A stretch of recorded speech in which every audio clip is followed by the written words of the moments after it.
نستعينه ونستغفره ونؤمن به ونتوكل عليه ونعوذ بالله من شرور أنفسنا ومن سيئات أعمالنا من يهد الله فلا مضل له ومن يضلل فلا هادي له ونشهد أن لا إله إلا الله وحده لا شريك له ونشهد أن محمدا عبده ورسوله.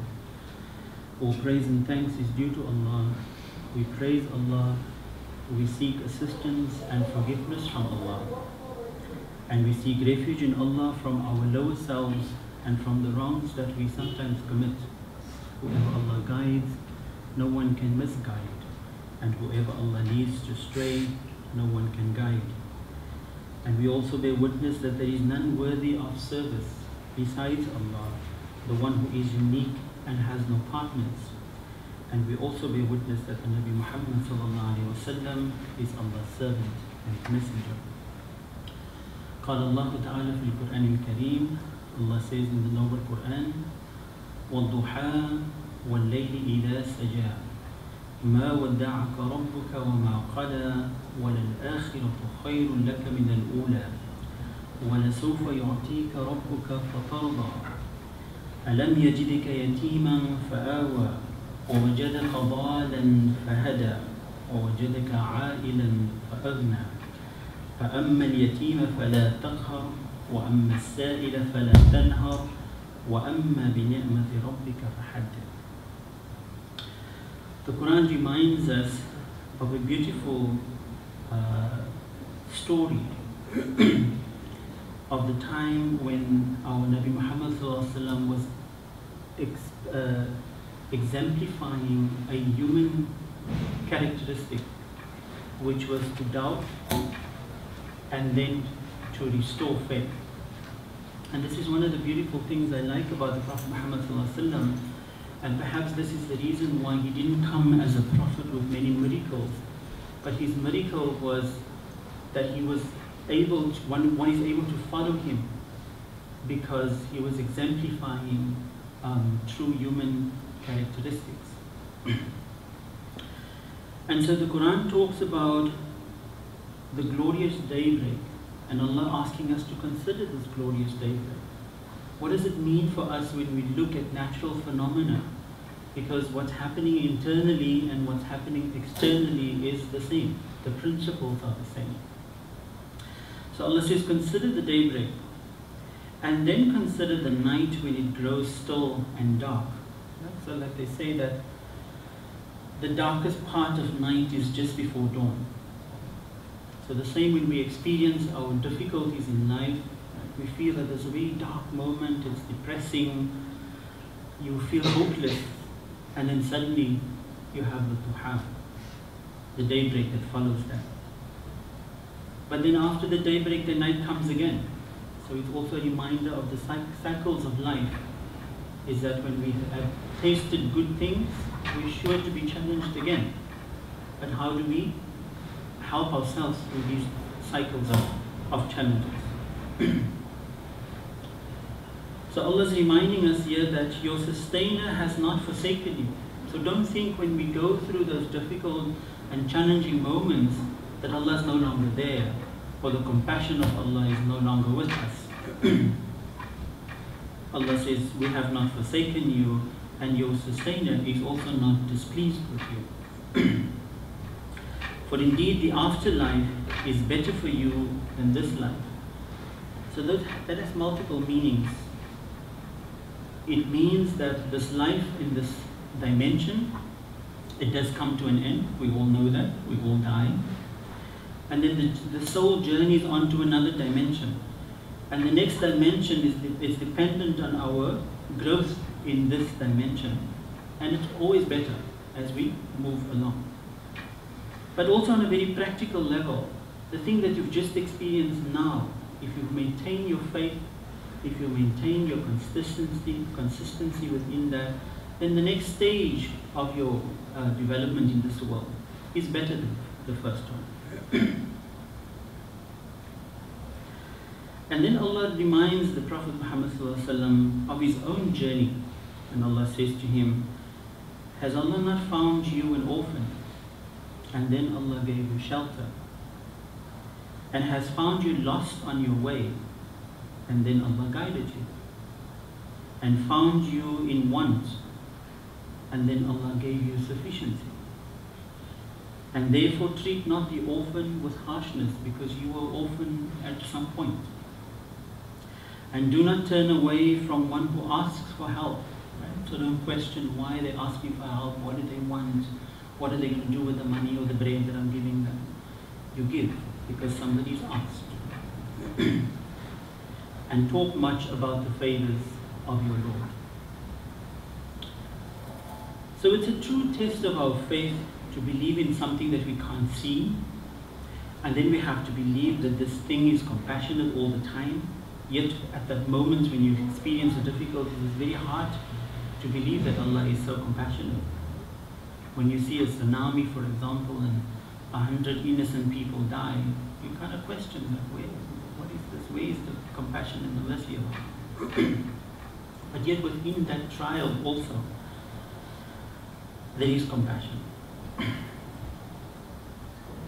So once in the early part of the Prophet Muhammad's mission, he did not receive any communications from Allah for 6 months. And he did not receive any responses to his supplications. There was no visions coming his way, there was no dreams, there was no Jibreel coming down and having conversations and inspiring him. So the Prophet naturally started to think that Allah was maybe displeased with him, or that Allah has abandoned him. And so his faith was dwindling, and he made mistakes during that time.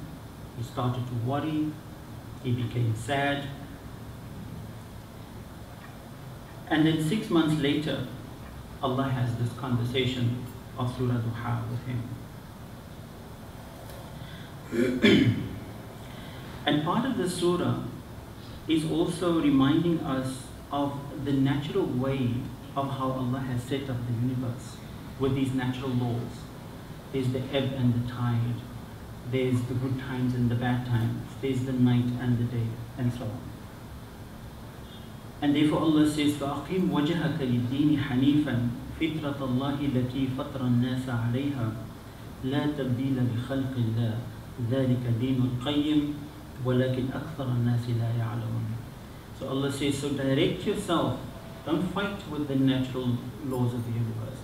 Direct yourself authentically to this way of life. It is the natural way of Allah.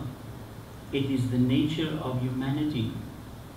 And the creation of Allah is consistent. So the batin and the zahir, the inward and the outward, the entire creation of Allah is all subjected to these natural laws of the universe. So it doesn't make sense to fight it, right? It doesn't make sense to question why Allah is doing the things that He does or she does. And so the best thing would be to surrender to that which we cannot change. So within the creation of Allah, there are consistent lessons and there are consistent reminders.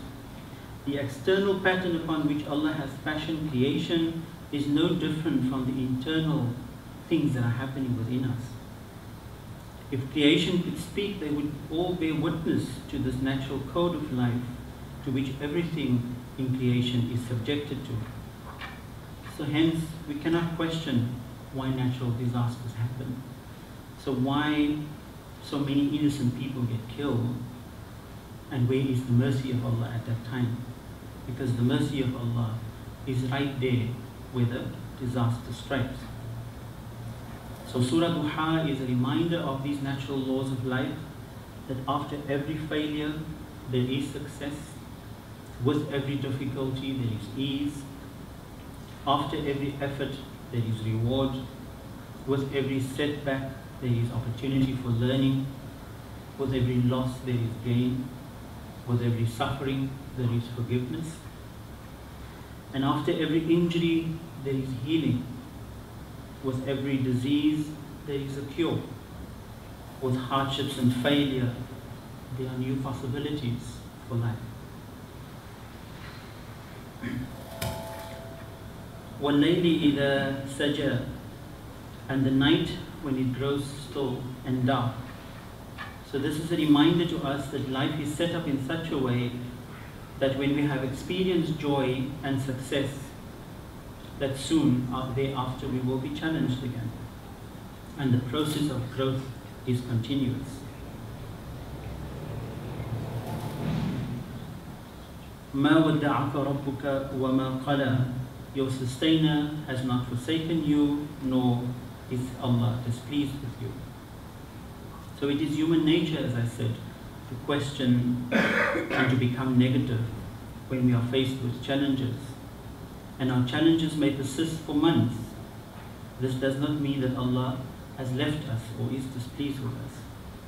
It is very similar to a mother when she starts to teach her child how to walk.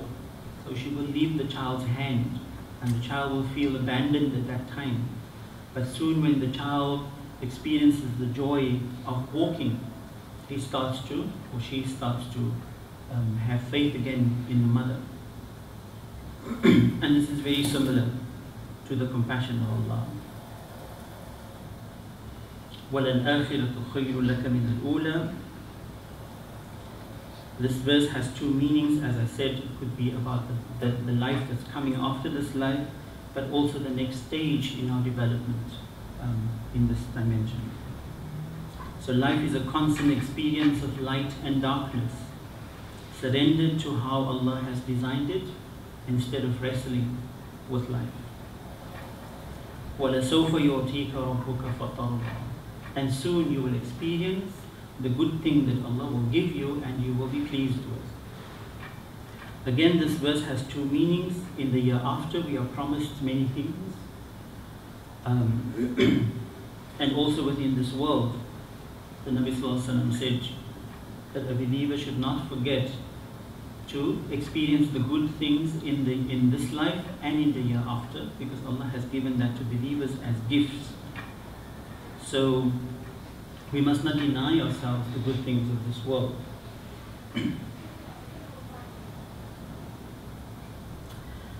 And then Allah reminds us by saying, أَلَمْ يَجِدِكَ يَتِيمًا فَآوَى.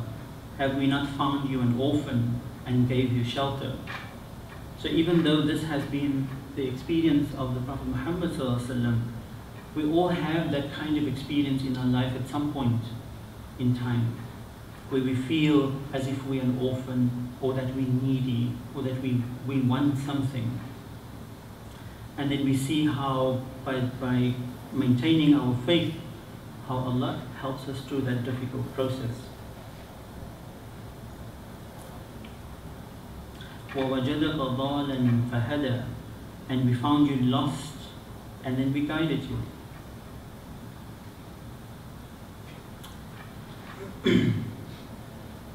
So sometimes in our difficult situation, we have this feeling of abandonment. We yearn for some way out of the situation. And now that we are out of the situation, it is Allah that we have to be thankful for, because it is Allah who helped us to overcome the situation. It's through Allah's mercy and Allah's guidance. فَأَمَّا الْيَتِيمَ فَلَا تَقْهَرْ.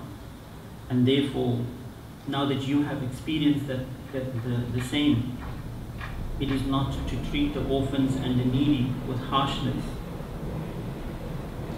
So if at any point you realize that Allah has been there for you, helping and supporting and sustaining you, then it is time for you to also give back to those who are in a similar situation.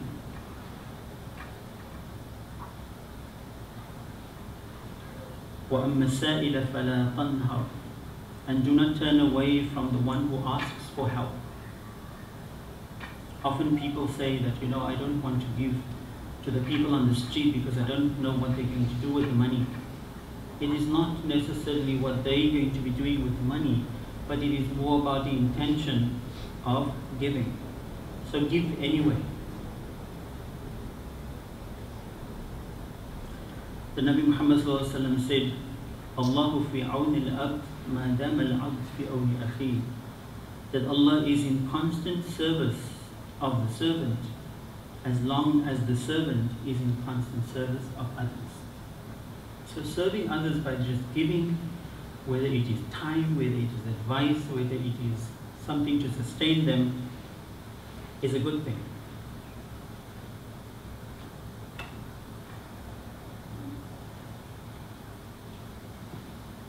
So may Allah grant that we become more open and ready to serve others without any expectation for reward. وَأَمَّا بِنِعْمَةِ رَبِّكَ فَحَدِّثْ. And talk much about the favors of your Lord. I often say that I have learned more working with people in my 20 years of activism than what I've learned from books, because there's so much to learn within service. There's so much that is mirrored to you in the experiences of others when we serve them.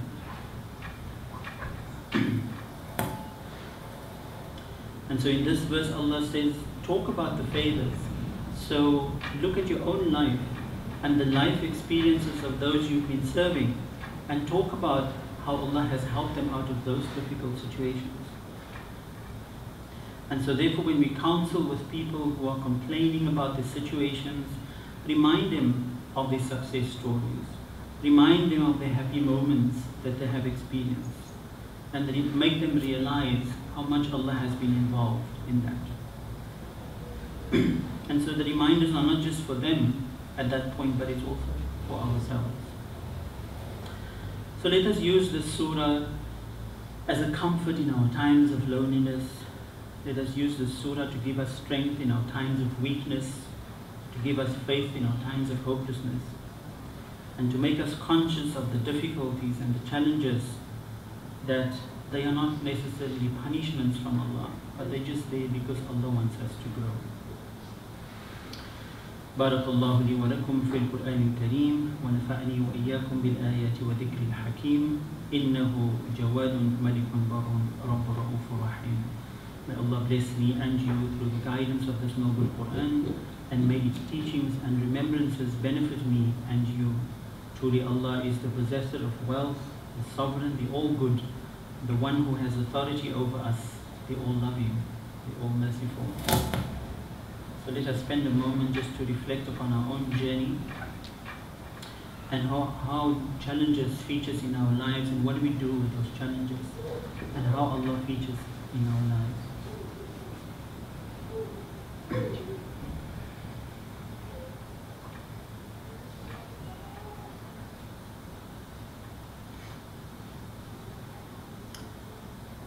There are many other places in the Quran where Allah reminds us of this code of life, this natural or universal laws that governs life. Allah says, وَلَقَدْ خَلَقْنَا الْإِنسَانَ فِي كَبَدٍ, that we have created humanity in toil and struggle. So to wish for a life without struggle and without challenges is not happening. It's not going to happen, because you are meant to, through challenges, to grow constantly. وَنَعْلَمُ مَا نُوَسْوِسُ بِهِ نَفْسَهُ, and we are aware of the suggestions that the lower selves makes to the self. And it is through Allah's mercy that He gives us support and comfort in our times of challenge. And there are many verses in the Quran that gives us hope as we go through these challenges. إِنَّ مَعَ الْعُسْرِ يُسْرًا, with every difficulty there is ease. إِنَّ اللَّهَ مَعَ الصَّابِرِينَ, that Allah is truly with those who show patience while they go through the challenges. إِنَّ وَعْدَ اللَّهِ حَقٌّ, verily the promise of Allah is true. So when you're asked of Allah for something, trust that it will be granted to you. And if it is not granted to you, then also trust that Allah knows what is better in place of that. Inna nasr Allahi wa fathan qareeb, verily the help of Allah and victory is always near, provided that we keep on striving, we hold on to the faith, and so on. Allahumma ansur man nasra dina Muhammad, Allahumma ansur al-mujahideen fi kulli makan, Allahumma yassir wa la tu'assir, Allahumma tammim bil khayr wa anta al-kareem wa yassir. O Allah, assist those who assist the cause of Muhammad sallallahu alaihi wasallam. O Allah, assist all those who strive towards good in every place. O Allah, make things easy for us and remove difficulty from us. And O Allah, complete us in goodness, for truly you are the most noble of those who provide assistance. ربنا لا تجعلنا فتنة لقوم الظالمين ونجينا برحمتك من القوم الكافرين. And O our Sustainer, do not let us become a trial to those who are misguided, and give us victory by your mercy over those who deny the truth. إن الله وملائكته يصلون على النبي يا أيها الذين آمنوا صلوا عليه وسلموا تسليما. Truly Allah and the angels sends blessings and salutations on our beloved Prophet Muhammad. O you who believe, send your greetings and salutations upon him. وآخر دعوانا أن الحمد لله رب العالمين. And the final word is that all praise and thanks is due to Allah, the authority of all creation. عباد الله رحمكم الله. إن الله يأمر بالعدل والإحسان وإيتاء ذي القربى وينهى عن الفحشاء والمنكر والبغي يعظكم لعلكم تذكرون. اذكروا الله يذكركم وادعوه يستجب لكم ولذكر الله أكبر والله يعلم ما تصنعون.